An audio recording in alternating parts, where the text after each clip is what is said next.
School was not your thing? Or? No, I mean, it never felt like it was my thing because my interests were always elsewhere. Like, what I could be doing this, I could be doing that. I don't be in school.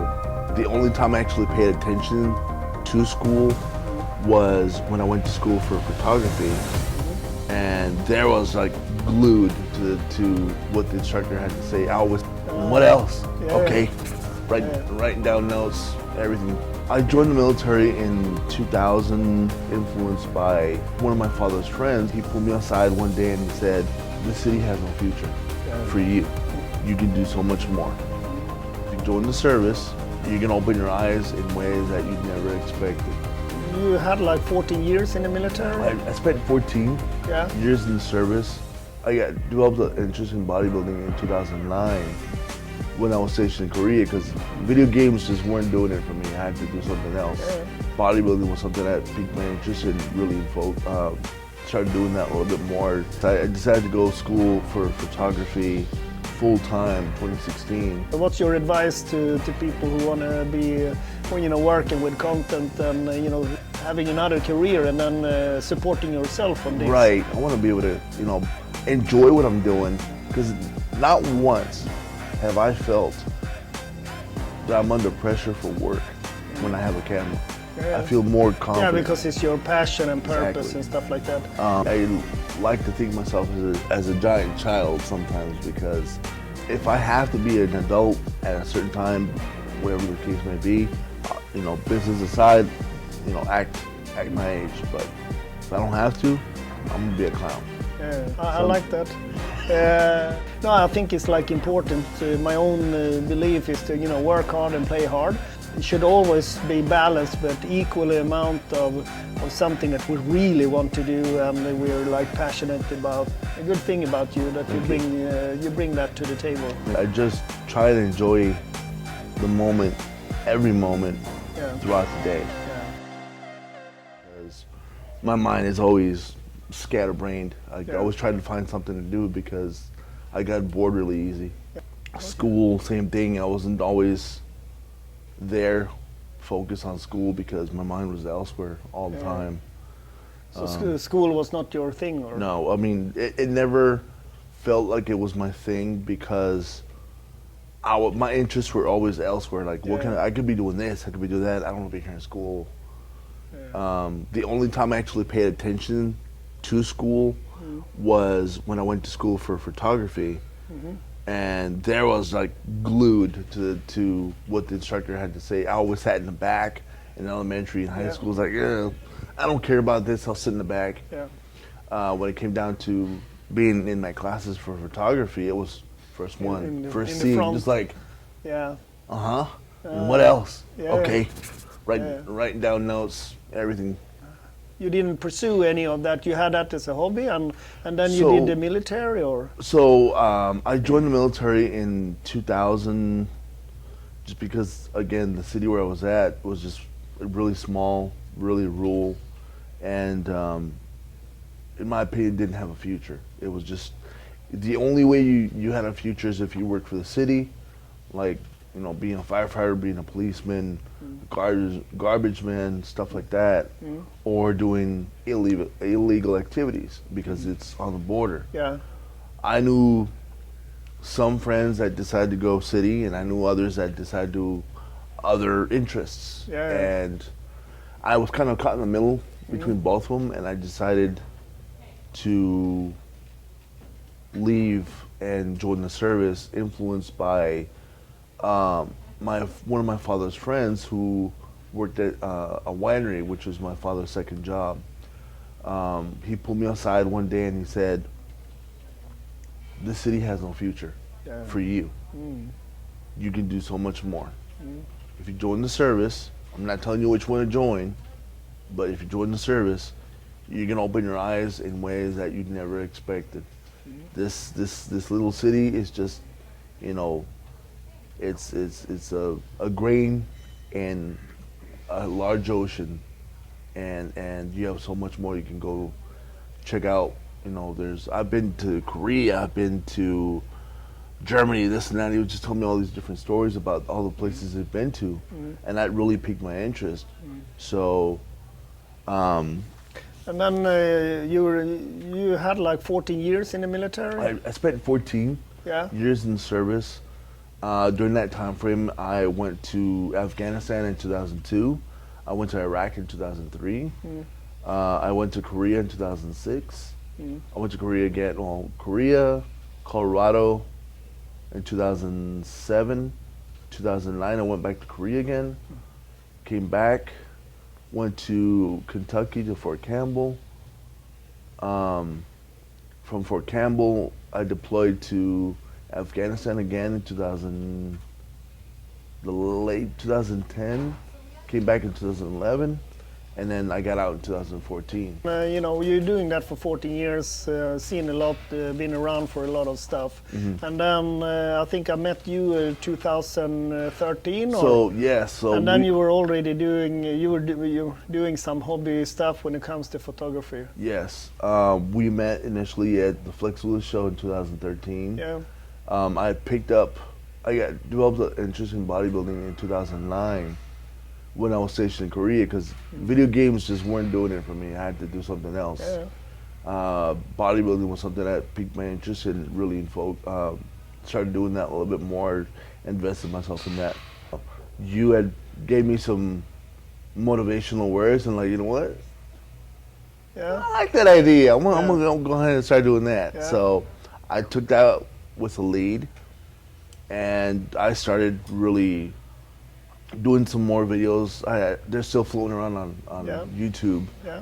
So it's good. So I kind of took over more and more of your interest. And, Yes. And then you stopped with the military. And, Correct. And then you pursue that full time. Yes, I decided to go to school for photography full time 2016, Yeah. and I just graduated last December. What's your advice to people who want to be, working with content and like it's not long ago that you took your, you made a transition from, having another career and then supporting yourself on this. Right. So I was working at at Texas Roadhouse, which is barely any money. But I had this passion for photography, and I was lucky enough to have a friend of mine reach out to me and ask me if I wanted to do some photography for a local wrestling show.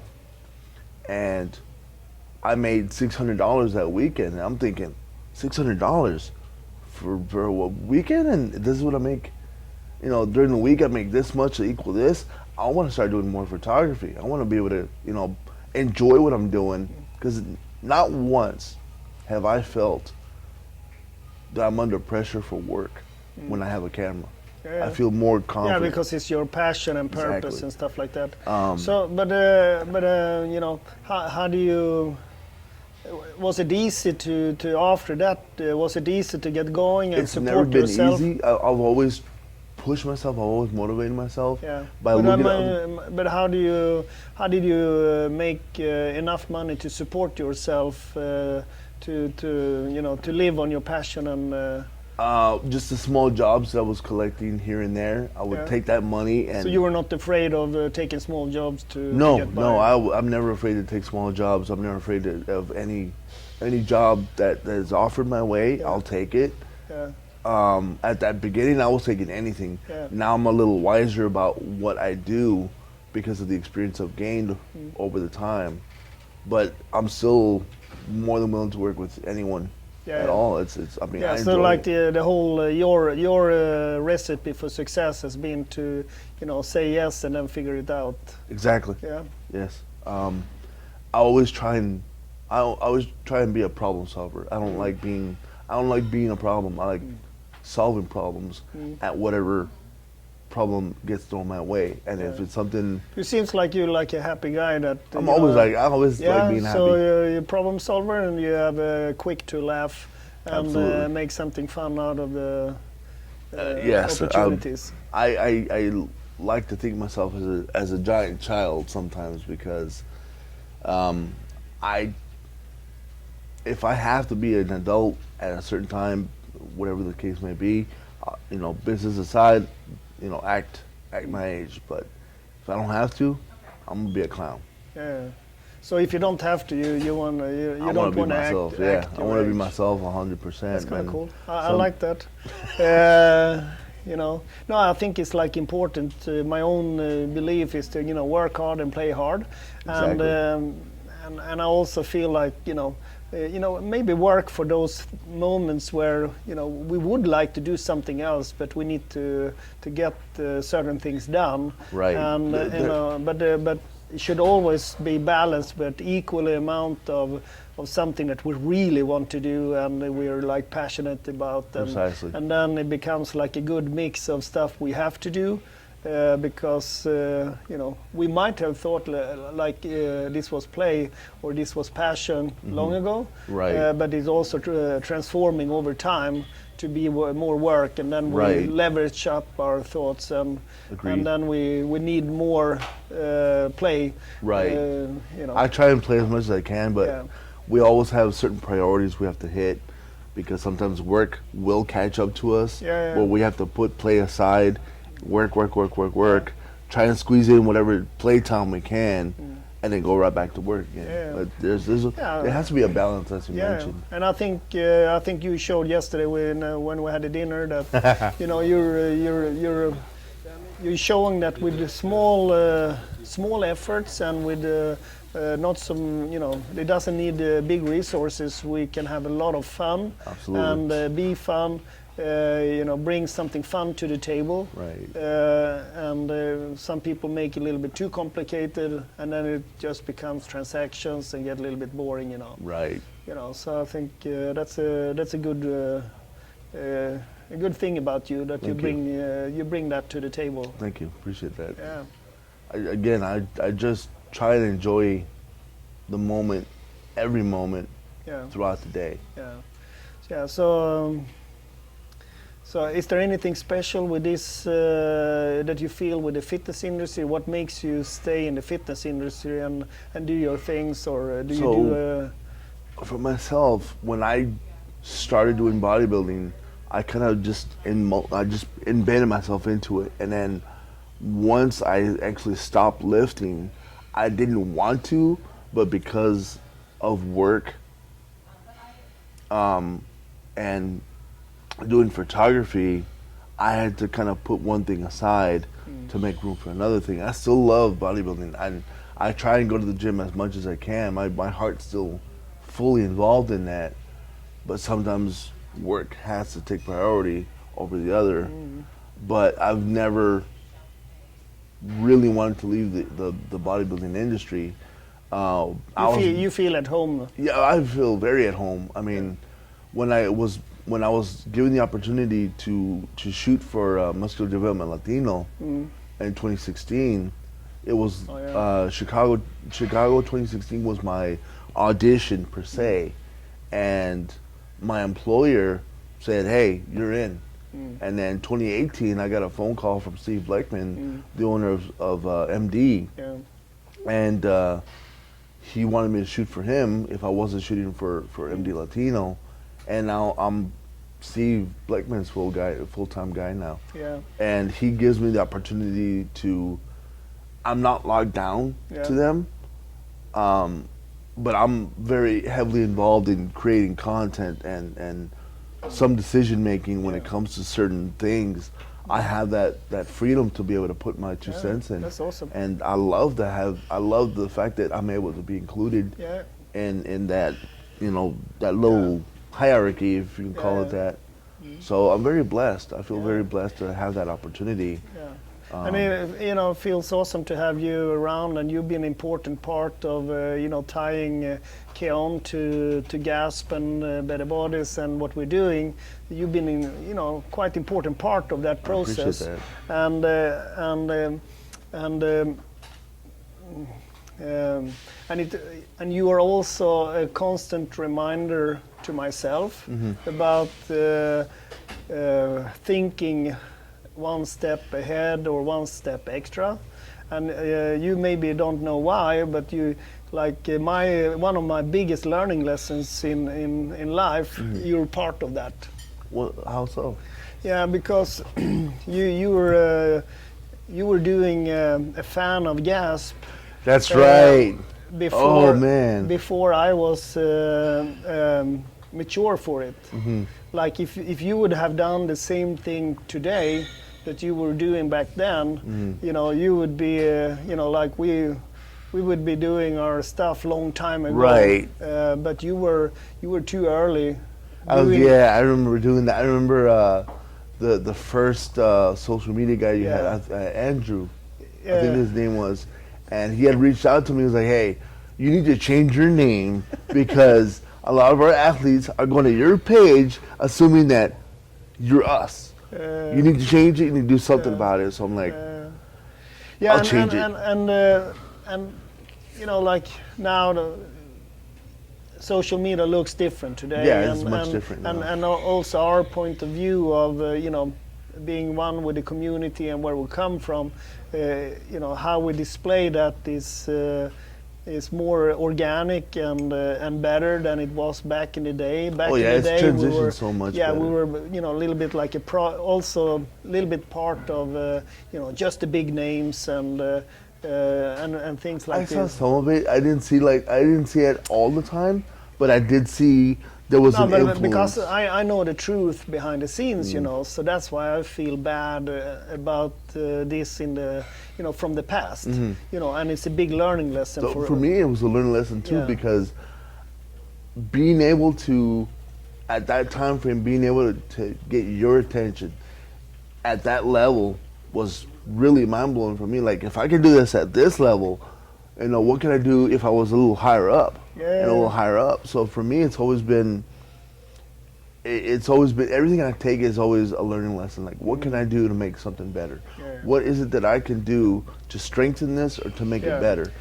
And I think that's good that you have that, because that's probably your learning lessons. And you know, I got learning lessons from this. You know, to you know, think bigger and more inclusive. I've always been about that. That's why this is annoying me more than anything else. And at the same time, you know, you're saying like you want to be a part of the solution, not part of the problem.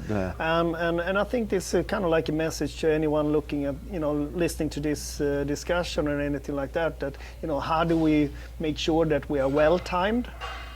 So 1 + 1 becomes 3. Right. Instead of, you know, 1 + 1 is like 0 or you know, something like that. That, you know, so, and try to understand where people are so we can meet and join forces instead of maybe saying the right stuff, but it's kind of like miscommunication. Right.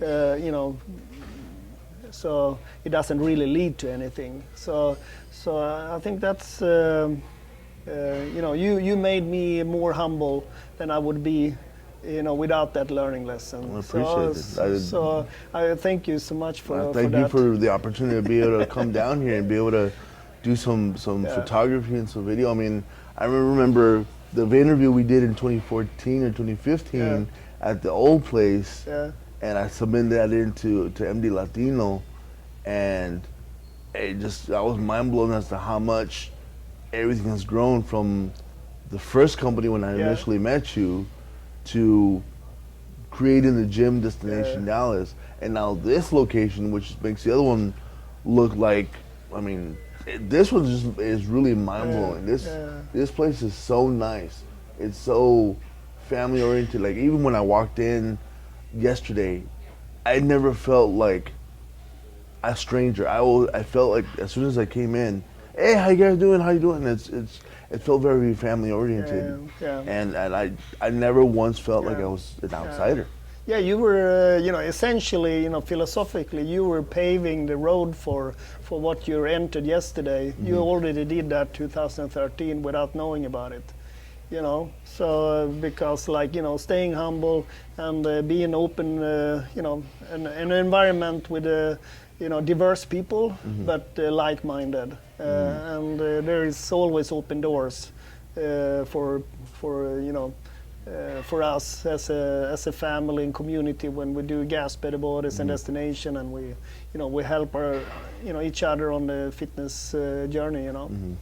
And it's cool to see that you're successful with your content and working so well with a lot of industry people, like everything from magazines like MD to and Steve Blackman to really good athletes and people in this industry.